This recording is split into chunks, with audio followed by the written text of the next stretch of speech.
22 جمادی الثانی کی شب ہے۔ 22 جمادی الثانی کا دن وہ دن ہے جس دن مولا علی المرتضیٰ نے اللہ کے پاک پیغمبر کے گنبد خضرا سے صدا آنے پہ جناب ابو بکر صدیق رضی اللہ تعالی عنہ کو گنبد خضرا میں اپنے یار کے سینے کے حوالے کیا تھا۔ میں اس موقع کی مناسبت سے اس یادگار نبوت، وفادار نبوت، جانثار نبوت کی سیرت اور کردار پہ بات کرنا چاہوں گا کہ جن کا لقب عتیق ہے، مصطفیٰ کا رفیق ہے، صحابہ میں لعیق ہے، امت پہ شفیق ہے، شان میں عجیب ہے، نہایت خوش نصیب ہے، حبیب خدا کا حبیب ہے، باغ نبوت کا عندلیب ہے، اخلاق میں خلیق ہے، مشہور ابو بکر صدیق ہے۔ کون جناب صدیق اکبر جو یار غار بھی ہیں، یار مزار بھی ہیں؟ کون جناب صدیق جو خادم اسلام بھی ہیں، پیغمبر کے غلام بھی ہیں، علی شیر خدا کے امام بھی ہیں؟ یہ معمولی سے جملہ نہیں کہ کون جناب صدیق اکبر جو جناب علی المرتضیٰ کے امام ہوگے۔ آپ اگر تھوڑی سی توجہ کریں تو میں اسی نقطے پہ اپنی بات کی بنیاد رکھتے ہوئے گفتگو آگے لے جانے کی کوشش کروں گا۔ قابل قدر دوستوں اور بزرگوں، ٹکڑا کے رہنے والے، میرے دل کے ٹکڑوں ذرا توجہ سے بات سمجھنا۔ یہ منصب کوئی معمولی منصب نہیں ہے۔ دنیا میں کسی بھی منصب تک پہنچنے کے لیے انسان کتنی محنتیں کرتا ہے، کتنی منازل کو طے کرتا ہے، تب جا کے کسی منصب پہ پہنچتا ہے۔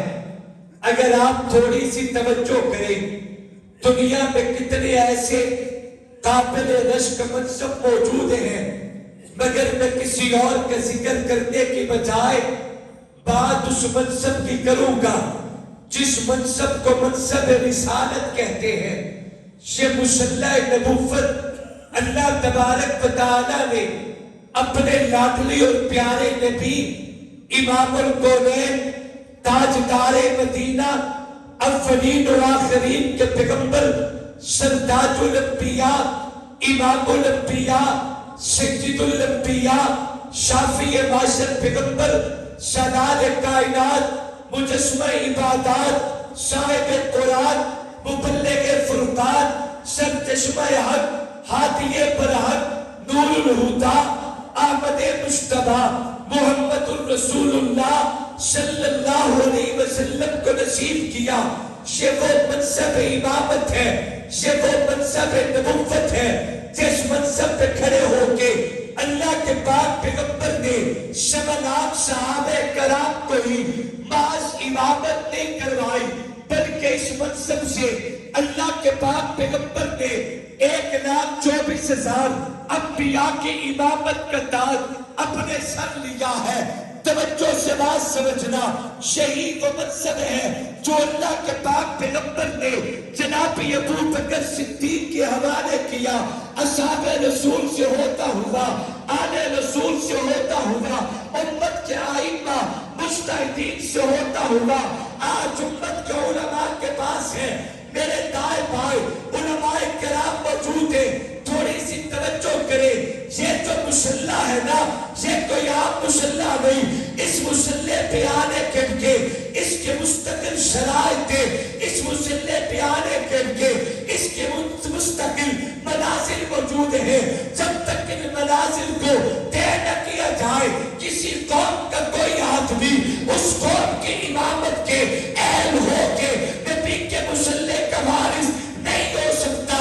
ذرا توجہ میری طرف رکھے، میرے دائیں بائیں علماء کرام موجود ہیں، میرے مدارس میں فقہ کی کتابیں موجود ہیں، فقہ کے مختلف کتابوں میں منصب امامت کی شرطیں ہیں، وہ میں 12-14 شرطیں ان تمام کا ذکر نہیں کروں گا، مگر 2-4 ایسے مثال کے طور پہ شرائط کو بیان کر کے میں آپ کو جناب ابو بکر صدیق کے قدموں میں لا کھڑا کرنے کی کوشش ضرور کرتا ہوں۔ منصب امامت کی شرائطیں، جن لوگوں میں یہ شرائط نہ پائی جائے وہ کبھی بھی قوم کی امامت کے لائق نہیں ہو سکتے، وہ کسی بھی قوم کی امامت کے اہل نہیں ہو سکتے۔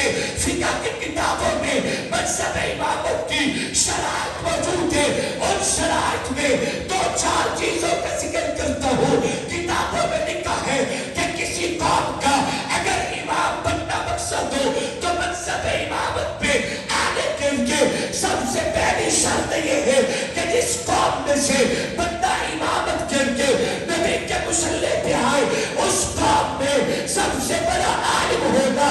شرط اول ہے اس قوم میں جو بڑا عالم ہوگا وہ مصلی کا وارث ہوگا۔ سوال پیدا ہوتے اگر قوم میں کھڑے ہوئے سارے لوگ عالم ہیں، برابر درجے کے عالم ہیں، ایک سے بڑھ کے علم رکھنے والے موجود ہیں، پھر مصلی پہ کون آئے؟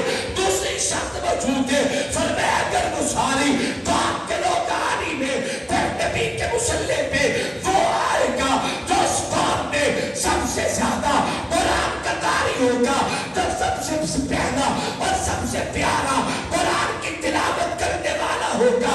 اگلا سوال پیدا ہوتے اگر اس قوم میں سارے لوگ عالم بھی ہیں، قاری بھی ہیں، پھر مصلی پہ کون آئے؟ قوم کی امامت کے اہل کسے سمجھا جائے گا؟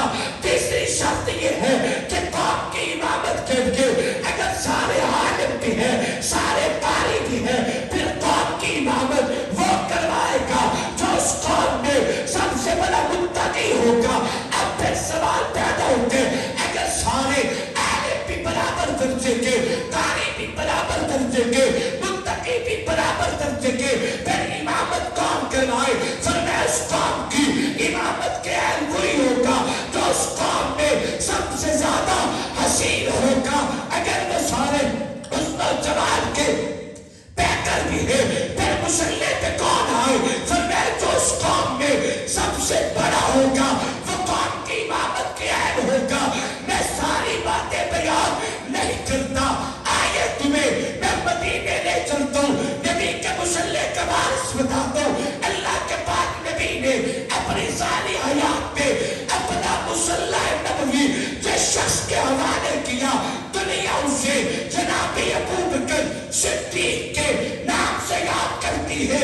مجھے کہنے دیجئے یہ بات کوئی معمولی نہیں ہے کہ آقا نے مصلی ابو بکر کو دیا ہے۔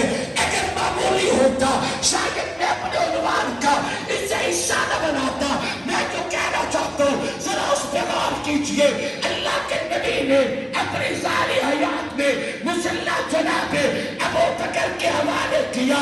اب ذرا منصب امامت کی شرائط دیکھے، قوم میں جو بڑا عالم ہوگا وہ امام بنے گا، جو بڑا قاری ہوگا وہ امام بنے گا، جو متقی ہوگا وہ امام بنے گا، جو سب سے زیادہ حسین و جمیل ہوگا وہ امام بنے گا، جو ان میں بڑا ہوگا وہ امام بنے گا۔ آقا نے تو مصلی ابو بکر کو دیا ہے، فاروق اعظم کے ہوتے نبی کے مصلی پہ ابو بکر آئے، عثمان کے ہوتے نبی کے مصلی پہ ابو بکر آئے، حیدر طلال کے ہوتے آقا کے مصلی پہ ابو بکر آئے۔ عزیزوں میری آقا کا ابو بکر کو مصلی امامت پہ کھڑا کرنا اس بات کی دلیل ہے۔ آقا کہنا یہ چاہتے ہیں کہ میری قوم میں سب سے بڑا عالم بھی ابو بکر ہے، سب سے بڑا قاری بھی ابو بکر ہے، سب سے متقی بھی ابو بکر ہے، سب سے حسین بھی ابو بکر ہے۔